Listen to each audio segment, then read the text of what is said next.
Praise the Lord. கர்த்தருக்குள் மிகவும் பிரியமானவர்களே, இந்த நாளிலே நாம் தியானிக்க போகிற வேத வசனம் நீதிமொழிகள் 16வது அதிகாரம் 3வது வசனம். உன் செய்கைகளை கர்த்தருக்கு ஒப்புவி, அப்பொழுது உன் யோசனைகள் உறுதிப்படும். ஆம், எனக்கு அருமையானவர்களே, நம்முடைய யோசனைகள் உறுதிப்பட வேண்டும். அப்படி என்றால் நம்முடைய சிந்தனைகள், நம்முடைய எண்ணங்கள், நாம் என்ன நினைக்கிறோம், நமக்கு என்ன தேவை இருக்கிறது, இவைகளெல்லாம் நம்முடைய வாழ்க்கையில நிறைவேற வேண்டும் என்றால் நாம் என்ன செய்ய வேண்டுமாம்? நம்முடைய செய்கைகளை கர்த்தருக்கு ஒப்புவிக்க வேண்டுமாம்.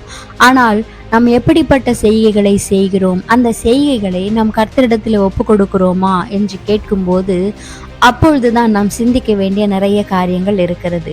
உதாரணமாக, நாம் செய்திகளை பார்க்கும்போது ஏதாவது ஒரு பெரிய கொலை குற்றத்தையோ மிகப்பெரிய தவறையோ செய்தவனிடத்திலே போய் கேள்வி கேட்கும் போது அந்த தண்டனை பெற்றவன் சொல்லுகிறான், நான் இதை குறித்து பல நாள் சிந்தித்தேன், இதற்காக நான் திட்டம் வகுத்தேன், இதற்காக நான் பல விதமான காரியங்களை செய்தேன், அதனால்தான் என்னால் இந்த காரியத்தை செய்ய முடிந்தது என்று. எனவே நம்முடைய யோசனைகள் எப்படிப்பட்ட ஒரு காரியத்தை கொண்டு வருகிறது என்பதை நாம் சிந்தித்து பார்க்க வேண்டும். இந்த வசனம் சொல்லுகிறது, நாம் செய்கிற செய்கைகளை கர்த்தருக்கு ஒப்புவிக்க வேண்டும் என்று. ஏன் அப்படி சொல்லப்பட்டிருக்கிறது என்றால், நாம் செய்கிற எல்லா செயலுமே நல்ல செயலா, அது தீமையான செயலா என்று அதனுடைய முடிவிலே தான் அது விளங்கும். நாம் செய்ய போகிற செயல்கள், நாம் என்ன யோசிக்கிறோம், எல்லாவற்றையும் நாம் கர்த்தரிடத்தில் ஒப்புவிக்க வேண்டும். நாம் எப்படிப்பட்ட செய்கைகளை செய்கிறோம்? ஜெபத்தை செய்கிறோமா? உபவாசிக்கிறோமா? ஆண்டவரிடத்துல விசுவாசமா இருக்கிறோமா? வேதத்தை தியானிக்கிறோமா? மற்றவர்களுக்காக பரிந்து பேசுகிறோமா? மற்றவர்களுக்கு இறங்கி கொடுக்கிறோமா? மற்றவர்களை மன்னிக்கிறோமா? இப்படிப்பட்ட செய்கைகளை நாம் செய்கிறோமா இல்லையா என்பதை நம்மை நாமே நிதானிக்க வேண்டும். பிரசங்கி 3வது அதிகாரம் 17வது வசனத்துல இப்படியாய் சொல்லப்பட்டிருக்கிறது, சகல எண்ணங்களையும் சகல செய்கைகளையும் நியாயம் தீர்க்கும் காலம் இனி இருக்கிறபடியால் என்று. எனவே நாம் என்ன சிந்திக்கிறோமோ அந்த சிந்தனைகள் ஒரு நாள் செயல் வடிவமாகும் என்பதிலே சந்தேகமில்லை.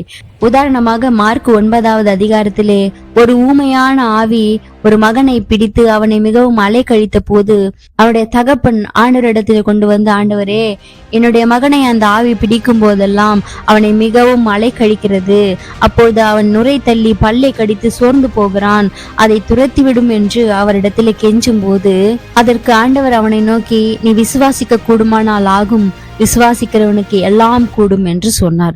உடனே அந்த பிள்ளையாண்டானின் தகப்பன், விசுவாசிக்கிறேன் ஆண்டவரே, என் அவிசுவாசம் நீங்கும்படி உதவி செய்யும் என்று கண்ணீரோடைய சத்தமிட்டு சொன்னான்.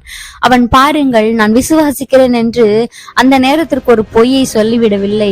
ஏனென்றால் அவன் பொய்யை சொன்னாலும் ஆண்டவருக்கு அது தெரிந்துவிடும் என்று இருக்கிற நிலைமையை, தன்னுடைய யோசனையை, தன்னுடைய செயல்களை ஆண்டவரிடத்திலே ஒப்பு கொடுத்தான். என்னுடைய அவிசுவாசம் நீங்கும்படி எனக்கு உதவி செய்யும். என்னிடத்துல அவிசுவாசம் இருக்கிறது ஆண்டவரே, நீர் இதை செய்ய முடியாது என்கிற அவிசுவாசம் எனக்குள்ளே இருக்கிறது, அதை நீக்கிவிடும் என்று இருக்கிற நிலைமையை ஒப்புக்கொண்டான். நம்முடைய வாழ்க்கையில கூட நம்முடைய எண்ணங்கள், நம்முடைய சிந்தனைகள் நிறைவேற வேண்டுமானால் நம்முடைய செய்கைகள் எப்படிப்பட்டவைகளா இருக்கிறது? அது அவிசுவாசம் உள்ளதா இருக்கிறதா? அது கர்த்தருக்கு விரோதமா இருக்கிறதா? கர்த்தரை வேதனைப்படுத்தக்கூடியதா இருக்கிறதா? ஆண்டவரே, இந்த பின்மாற்றத்திலிருந்து எனக்கு உதவி செய்யுங்கப்பா, என்னுடைய ஜெபக்குறைவிலிருந்து எனக்கு உதவி செய்யுங்க, நான் வீட்டில ஒரு மாதிரி, வெளியில ஒரு மாதிரி இருக்கிறேன், ஆண்டவரே என்னை மன்னிங்க என்று இருக்கிற நிலைமையை நாம் ஆண்டவரிடத்திலே சொல்லி ஒப்பு கொடுக்கும் போது, அவரிடத்திலே இரக்கம் பெற்று கொள்ளும் போது, அவரிடத்திலே மன்னிப்புக்காக நாம் கெஞ்சி மன்றாடும் போது நிச்சயமாகவே ஆண்டவர் நம்முடைய செய்கைகளை மாற்றுவதற்கு ஏதுவான மன்னிப்பை நமக்கு கட்டளையிடுவார். ஆமேன்.